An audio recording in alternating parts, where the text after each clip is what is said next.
welcome to a new episode of Perth City Talks. I'm Laura Novo, and today we're all about the Perth Freight Link.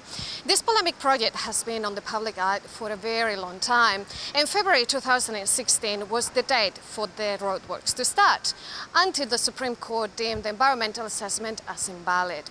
What is going to happen next is on air, but the truth is that the Perth Freight Link is still dividing the city of Perth, whether it is going to be an asset or not for our city. We're here with Josh Wilson, Deputy Mayor of Fremantle. The Perth Freight Link has been presented as a heavy transport solution that will ease congestion and increase road safety in suburban roads. But do you think that this project will fulfill its benefits if it comes to a conclusion? No, look, it almost certainly won't. And the main reason for that is that the Perth Freight Link is based on a massive expansion of container freight through the inner harbour. So you currently have 700,000 container units moving through the inner harbour annually. That is planned to expand at least double and realistically triple over the next 10 to 15 years. That means more container trucks, and even with the Perth Freight Link, you will see leakage of that truck traffic on other roads, including Leach Highway. So the basic premise, the argument in favour of the Perth Freight Link to local communities, particularly along Leach Highway, which is that they'll see less truck freight, is just wrong. This Perth Freight Link is going to be also the first toll road here in WA, detail that the WA government forgot to mention to the residents who probably will be affected by the construction of this new road. Who do you think that will end up paying? The trucks and also the cars? What do you think is going to happen? There's no doubt that the toll road will end up being a general traffic toll. The truck traffic on the road, the projected truck traffic, only comprises 8% of the total traffic. 92% will be general passenger traffic. You cannot have a free-flowing road with the efficiencies that the Perth Freight Link is supposed to deliver if you have the 92% of passenger traffic clogging up that road, which inevitably happens. We see that even on our freeway currently. There's no road big enough to deal with the traffic once you create it and you give that opportunity to people to use it to get where they're going. So if you want a free-flowing road, it will have to be done on the basis of a general toll on all passengers, and it will be then, the first toll road in Western Australia. That has not been well explained or understood in the general public. Do you think that the environmental impact has been correctly assessed, considering all you are telling us today? I don't think the cumulative impacts have been well enough considered. There's a long-term strategy here that needs to be considered over the whole of this area, the South Metropolitan region. Jandakot Airport, for example, has lost a huge amount of bushland recently. This proposal will take another huge swathe of bushland out from our community. Where do the birds go? Where do the creatures go? They're destined for extinction if we don't make sure that we keep appropriate environmental corridors. And this is cutting right through, this proposed Row 8 is cutting right the way through a major bird migration route as well, not including all of the creatures that live here anyway. We've got creatures that come from right away across the world, and that will be impacted upon by this proposed Row 8. Damage is irreparable. Once you lose a habitat, once you lose an ecosystem, you can't get it back. You cannot fragment ecosystems without long-term degradation and loss, and frequently annihilation. Sometimes they do not ever recover. They cannot recover. Too much is lost. There's too much of this whole area being cleared for all sorts of reasons, for industrial, for housing, and we're not making sure that we take care enough of the environmental considerations. We keep hearing time after time about climate change, and we should be planting more trees to ensure that we maintain a healthy ecosystem, but also to stop the city heat, to keep things cooler. And now we want to just clear huge, great big swathes, for this road to nowhere, this road that will cause more problems on Stock Road, this road that will cause more congestion up at Fremantle Port. It doesn't stack up. It does not stack up. One of the reasons why this project is so polemic is because this Row 8 extension is going to cross through the Velia wetlands. Organisations like Rethink the Link consider that the environmental impact hasn't been properly assessed. Do you think that that is right? Certainly not. But I will also say that sometimes you've got to lose a tree to save a forest. And that is the magnitude of the difference between what may put at risk at the Velia crossing and that what would be lost at the outer harbour. So yes, the environmental assessment has been done both by state and by federal governments, and it has been received environmental approval subject to conditions. The fact is that when this road, Row 8, was considered by the McTiernan government back in 2003, 2004. They did an environmental assessment of that area, which actually proposed to steam right the way through the wetlands. So that was rejected by the Department of the Environment at the time.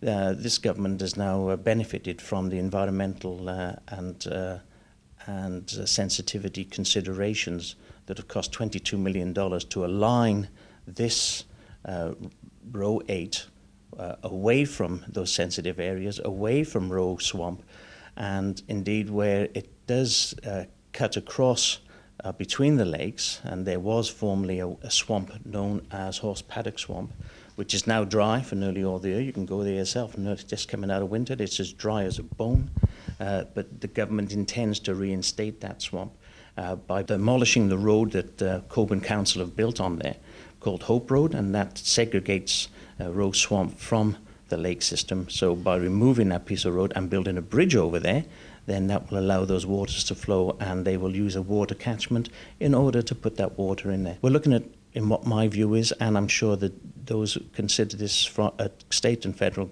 level on environmental grounds, what we're looking at is potentially a more sustainable environmental area. One would know that the intrusion of housing in that area has led to the decline in water levels. Often those lakes are dry throughout the year. The major lakes of North Lake, Bibra Lake, etc. have a drying problem, and we can't turn back time and demolish houses in order to provide for that water. But as a result of the construction of Row 8, there will not be any decline in the environmental benefits for our community and for the environment itself. This is a win-win.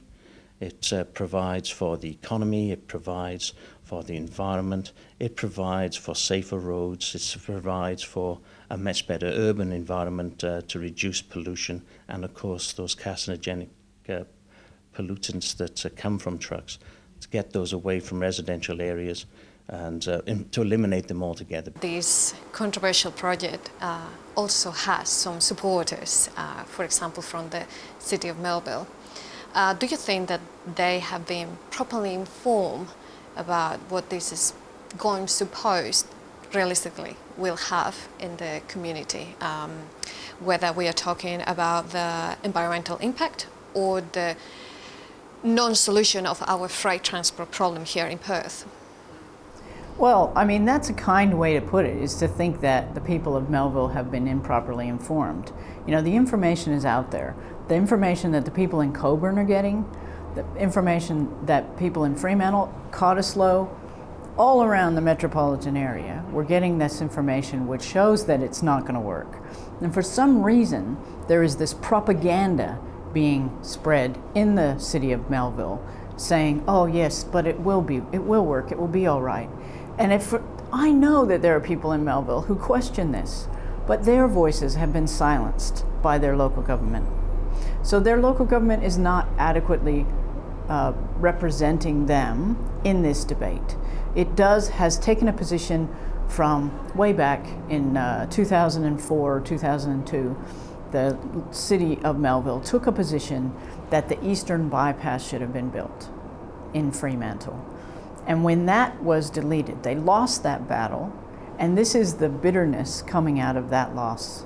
You know, they should really recognize that times have changed. We have learned more. The environment is more valuable and precious, and because of the increase in population, we are losing more environment, more native environment every single day, and it is wrecking, our city. It's changing the tapestry of Perth. This, therefore, is no longer the once viewed as maybe a degraded area. This is a precious area. The revegetation that's occurred in this area over that time, the history that we've learned about it, and the education that it does for all school groups, it has really become a valuable resource. So they haven't updated their thinking. This is a valuable resource. The City of Melville needs to recognize that currently what they are losing, what we will all lose, I don't believe we will, but what we're at risk of losing is a very valuable piece of our city for the people of Melville as well. And they have mistakenly believed that this road will reduce congestion, and all the evidence shows it won't. There are things we could do, and the simple one is increasing freight on rail. So all of those things are appropriate strategies and effective strategies to reduce congestion that the City of Melville is ignoring. We will be back with you shortly. Stay with us for more of the Perth Freight Link. Welcome back to Perth City Talks. We keep sharing with you some different opinions on the Perth Freight Link. Steve, tell us, what is the political origin of this Perth Freight Link, or People's Road, from now on? Well, it originally came under Tony Abbott's leadership while he was the Prime Minister, and obviously no longer the Prime Minister, and it's still lurking. It was never taken to an election or anything of the kind. It just came out of nowhere. He was a Prime Minister heavily devoted to building infrastructure at any cost. But not just any infrastructure, it was infrastructure that fits in with his ideology, and that's roads. He was not interested in any kind of efficient system of rail, another outer port for instance, and actually moving freight efficiently. He wanted to create another class of truck drivers and more traffic chaos in our cities. Barnett government has shelved stage 2 of this 3-stage road, the People's Road now. Why do you think that this has happened? Well, I think it's a political stunt really, because this whole process has not been planned in an orderly manner. There's been very poor levels of consultation. People finding out by way of a letter in their letterbox that their homes could be bulldozed, and a major road impacting on communities that were not aware of this at all. And certainly the government's now backed off, and it's a bit of a political stunt, a delaying tactic I think, and one that's totally unnecessary in terms of building the Perth Freight Link at all. Mel and Jetsi are just one of the many families who would be affected by this Perth Freight Link. Do you think that this road could have any positive things for the community in this area? It has no positive things at all. I mean, if the school was to stay there, you'd have air pollution, noise pollution, and the kids like going to the oval that's across the way from the school, and there are quendas that live around the school, and snakes, even though not a lot of people like the snakes, but they've got a pond there, and the kids love the school, and it's been there since 1983. And no one wants to lose the school, and it's a very close Montessori community, and there's also a lot of houses that are going to be, ripped down if it goes through, and the wildlife in the Belia Reserve. Scott, apparently the Perth Freight Link is no longer the Perth Freight Link, it is the People's Road. What can you tell us about this? The state government has decided that the idea of a freight freeway through wetlands and suburban areas is very unpopular. So the spin doctors have told them to call it a People's Highway from now on. I think it's very funny, and it shows how desperate they're getting. As you probably know, the stage 1 of this 3-stage road is going to start to be built on early 2016.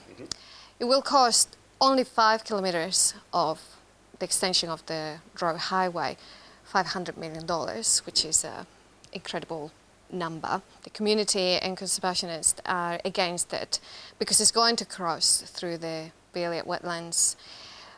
What Rethink the Link is doing to avoid this? I can promise you that stage one won't be happening without a fight, particularly from Rethink the Link and the many groups that are associated with it. It's important to know that our numbers and our profile is growing and strengthening by the day. We do not see the point in building stage one unless there is a plan in sight, which is pretty much the main reason that I've become part of Rethink the Link. There has never been a plan to actually connect a freeway with a port.